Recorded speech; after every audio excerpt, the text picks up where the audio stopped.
I started to pay very careful attention to what I was saying.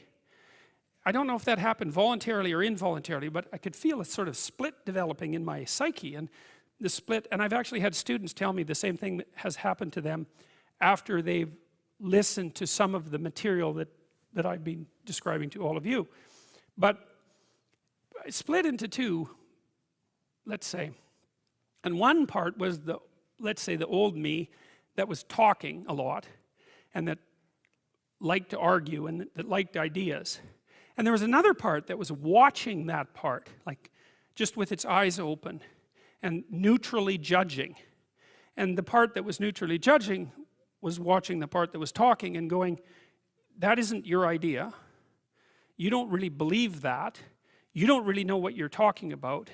That isn't true. And I thought, that's really interesting. So now and that was happening to like 95% of what I was saying.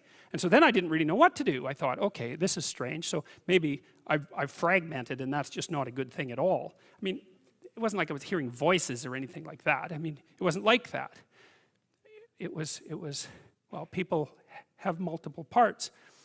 So then I had this weird conundrum. It was like, well, which of these two things are me?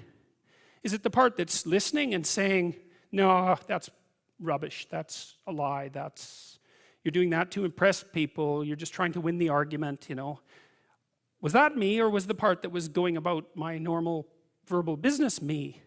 And I didn't know, but I decided I would go with the critic. And then what I tried to do, what I learned to do, I think, was to stop saying things that made me weak. And now I mean, I'm still trying to do that, because I'm always feeling when I talk whether or not the words that I'm saying are either making me align or making me come apart. And I think the alignment, I really do think the alignment I think alignment is the right way of conceptualizing it, because I think if you say things that are as true as you can say them, let's say, then they come out of the depths inside of you. Because we don't know where thoughts come from. We don't know how far down into your substructure the thoughts emerge. We don't know what processes of physiological alignment are necessary for you to speak from the core of your being.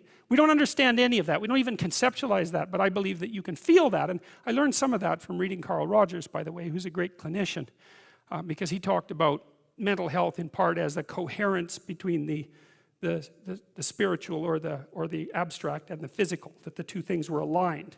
And there's a lot of idea of alignment in psychoanalytic and clinical thinking. But anyways, I decided that I would start practicing not saying things that would make me weak. And what happened was that I had to stop saying almost everything that I was saying. I would say 95% of it. It's a hell of a shock to wake up and I mean, this was over a few months, but it's a hell of a shock to wake up and realize that you're mostly dead wood. It's a shock. You know, and you might think, well, do you really want all of that to burn off? It's like, well, there's nothing left but a little husk, 5% of you. It's like, well, if that 5% is solid, then maybe that's exactly what you want to have happen.